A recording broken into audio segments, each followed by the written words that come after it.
Okay, so currently, the current situation, that's his stuff, not mine. I tried to tidy up before filming, but it is what it is. And that's just kind of the theme so far of what's going on in my life at present.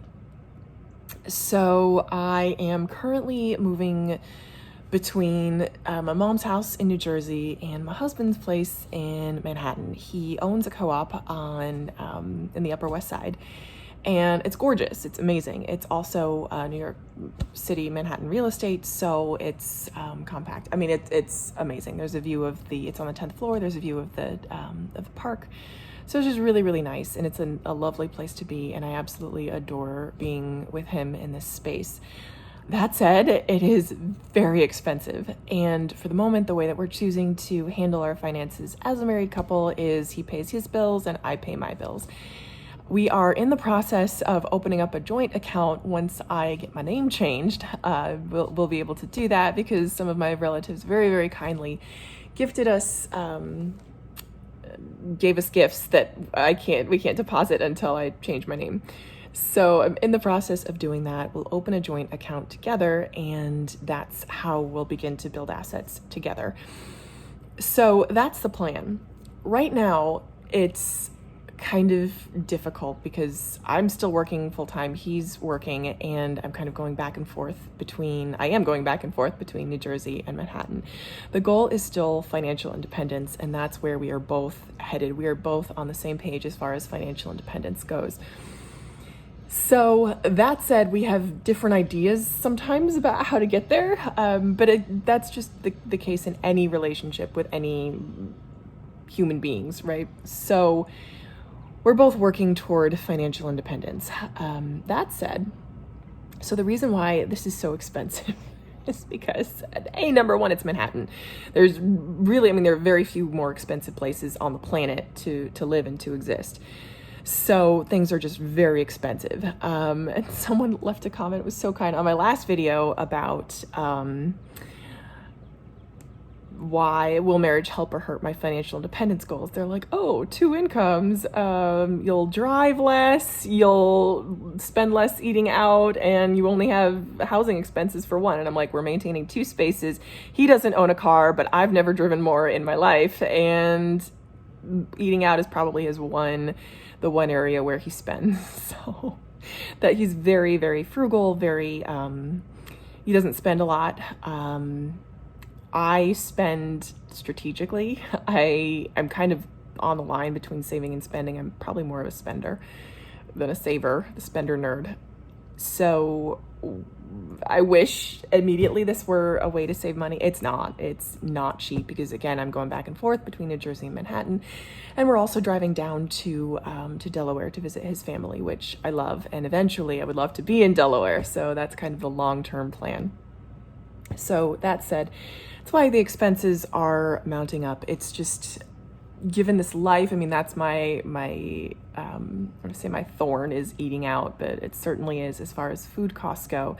And it's just kind of the Manhattan life where it's just easier to pick up food. And in some cases, it's almost cheaper to pick up food than to buy and to cook for 2 people.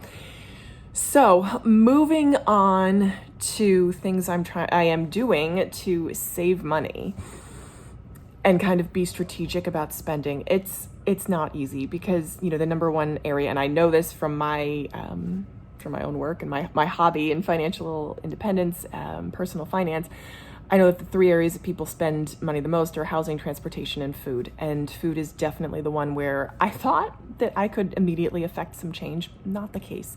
So, case in point, this Christmas, I spent like $150 trying to freezer cook for 3 people over the holiday, and we ended up eating out, like getting food to eat out. And I'm not a terrible cook, I just am kind of unpracticed, but I know, and I just cook for myself, so I kind of have my own, my bar as far as what I will and will not eat is very low. So I don't have the best standards as far as cooking goes. So when I cook for myself, I'm like, oh yeah, that's great. But when I'm trying to feed other people, they maybe have standards that are a little bit higher than mine. They're almost certainly have standards that are higher than mine. So let me try to move you a little bit more this way. Yeah, that works. Okay, so what am I trying to do what am I planning to do and executing to do to save money? So number one, just consider the situation. That's the biggest one, and try to save energy as much as money, because time is money, right? So if you're running around trying to get the lowest cost XYZ, and you're spending your time and your mental energy and you're stressing yourself out. I have done this before where I've stressed myself out and trying to get the lowest cost XYZ. It's just not worth it. So consider the situation, i.e., and I just did this last Christmas where like 4 months ago, or I spent all this time and money trying to plan ahead, and we ended up eating nothing that I had made, which was a real disappointment for me. But I thought, you know what, yeah, I would have just been better off not spending anything and saving that money and using it to eat out. It was not ideal. So that said, I just try to be aware and to buy cheap whenever I can. For example, certain groceries are much cheaper in New Jersey. Produce and like meat, like I try to cook Whole Foods when I do, are pretty much the same in Manhattan. But luxury items like this coffee creamer that we both drink every morning, this is how much it costs in Manhattan. Can you see that? At $6.29 for this 32 ounce. No, it's not. Yeah, 32 ounce thing of coffee creamer. It costs $2.89 in New Jersey. So $2.89. That's like, it costs 2/3 more in New York. So I tried to stock up. I did stock up on things like that, like the luxury items, whenever I can. In New Jersey. So that's thing number one. And an example, it didn't go so good. I mean, I tried. So rather than eating out on a Friday or ordering out on a Friday, like, let me tell you, the average order is about $100 per person. The average order out cost, it's sick. It's ridiculous. And that's not what I'm used to doing, but merging finances that's just what you do. So I tried to plan ahead, and I was like, let me make us nachos, because that's what I had been craving. So I got the makings for that. It was about $50 for that grocery trip, and I got some stuff for my mom and stuff for the Manhattan house. And so it cost about $50, and I figured that's a quarter of what we normally spend on a Friday. And I made the nachos, and again, it's like different palettes, different responses. So it's just the process of learning to be together, I guess. So, I mean, we did save some money, so that was something potentially that was a good thing that we saved some money. It's just learning things that we both like. It's a learning process. So considering the situation, planning ahead when possible, and buying where things are the cheapest is kind of my overall plan. For example, again, this weekend, we're going down to Delaware, and I plan to stock up on things we need for the house because there is no sales tax in Delaware, which is awesome. I'm like, all right, make a list. Toilet bowl cleaner, saline solution, anything else I need.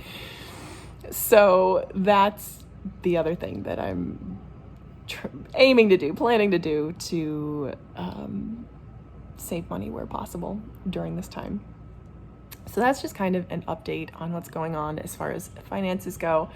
It's just been a whirlwind, and it's probably going to continue to be a whirlwind probably for the next 1 to 3 years at least. But again, like with the wedding, it was like I aim to keep track where I can and to remember future me and think about future me and my decisions. That's future us and our decisions, and to give my future me a gift rather than thinking only about what the present me wants. So that is the goal and the plan in all this.